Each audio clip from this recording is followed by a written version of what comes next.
Hey there, fellow marketers. Professor Walters here, and today we're going to start our topic on service marketing. Because what you have to realize is marketing of services like financial services, right? Like selling your accounting services or your financial advising or educational services like a degree. They're very different than marketing a product. I mean, because think about it. With a phone, I can market the speed, I can market the nice colorful screen, the pictures you can take. Oh, look, it plays the newest Angry Birds, right? You can talk about those kind of things. You can see those things. I can taste it, touch it, feel it. You can do all of those things with a product. But service is very different. And we have videos that'll go through the differences between products and services.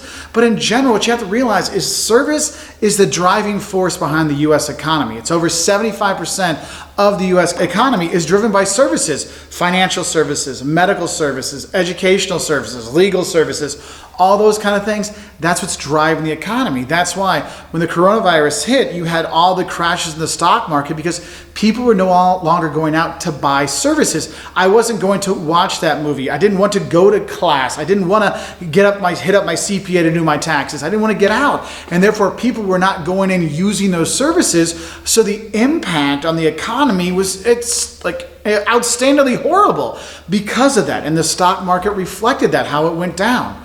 But the thing is when we're looking at marketing our services, what we have to realize is when you're marketing your services, it's kind of like marketing retail. It's more about the experience. I mean, think about it. The service of going to an amusement park or the service going to Disney World or Six Flags or something like that. It's not necessarily the ride itself, it's the feeling you get. It's the experience you have there. And so we have this issue that, look, we got to get people to understand our experience of our service so they know that our experience is better.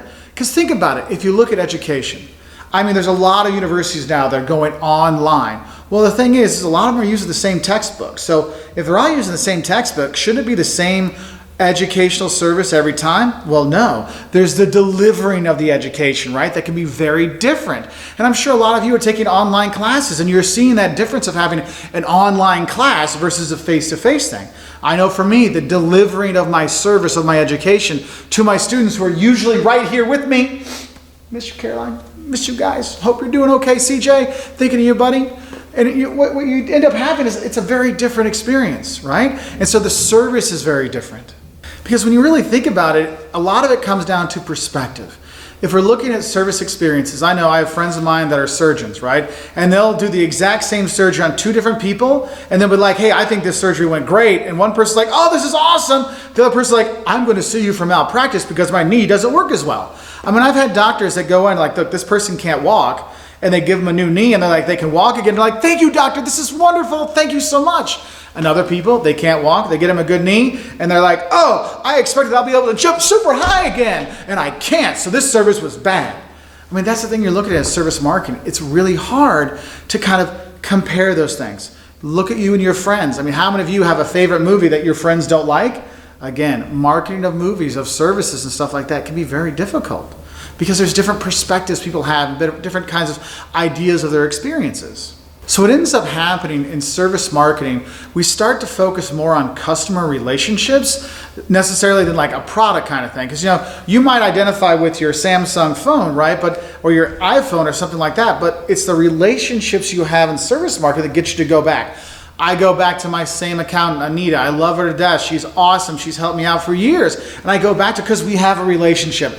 I don't have to explain to her, well, we traveled about 20 countries a year, so we have 20 different currencies and all these kind of things. And of course, we have to do the tax deductions for the travel and this kind of stuff. She's like, oh, yeah, I got it. No problem. Just tell me the number for that country and we'll figure it out from there. No problem. If I go to a new CPA, it's like, oh, you travel? Yeah, do you travel very much? Kind of. You start to see it's like, look, I want to develop that service relationship. I want to have that because I go back. It's why when you look at your restaurants, you go back to your favorite restaurant. Why? Is it the best food ever? Maybe, but probably not the best food you ever had in your life. But you enjoy the experience when you're there and the relationships you have with people. And that's why in service marketing, we really focus on that. Now, if I look at kind of different types of service marketing, one kind of thing you probably used to see is what we call external service marketing. And this is when the company itself is marketing to their customers. We're talking about the price and the products we have and the services we offer and things like that. We're marketing these kind of things to you, the customer, right? And that's more the traditional kind of marketing. But the thing is, you got to realize service marketing isn't just for people outside. It's also for people inside. And you have what's called internal service marketing.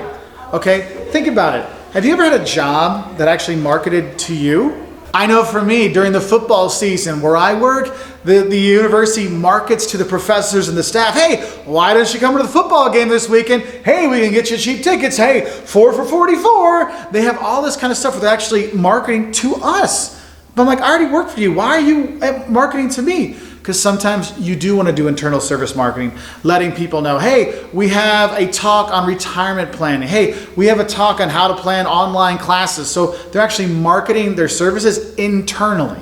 I know one of my favorite internal marketing things is when companies are marketing to students and stuff like that, or interns that come and they have like big barbecues to make them feel like more welcome and stuff like that. That's what we're talking about, this internal service marketing. We're just trying to show, look, we're not just taking care of people outside the firm, we're also marketing to you inside the firm. Hence why you have people going, ILL, INI, yeah, we can do it together, let's go team. You have those kind of things, all right? Now, there's also what we call interactive service marketing. This is when you're going to the store and the customer is interacting with the employee versus the company doing its kind of promotion kind of stuff, its marketing kind of thing overall. This is actually that one-on-one. That's that personal selling kind of stuff where you have the interaction between the client and the employee.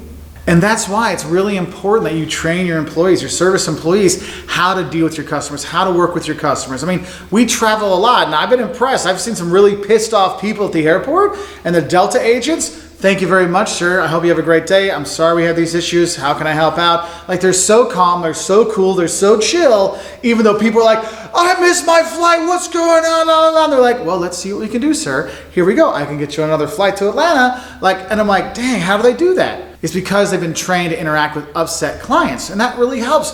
Because if you don't know what to do, it's like, I don't know what I'm going to do here. It's like babysitting for the first time or having a kid for the first time. You're like, what do I do with this thing? I don't know. It's crying. I can't give it milk. I don't know what to do. But after a couple of kids, you're like, oh yeah, the baby's crying. Yeah, it's either 1, it's got a dirty diaper, 2, it's tired, or 3, it's hungry. So check. You're like, oh, I got it now. Because I've been trained. My wife trained me. My parents trained me. My kids trained me. You have that so you can have kind of better interactive service marketing.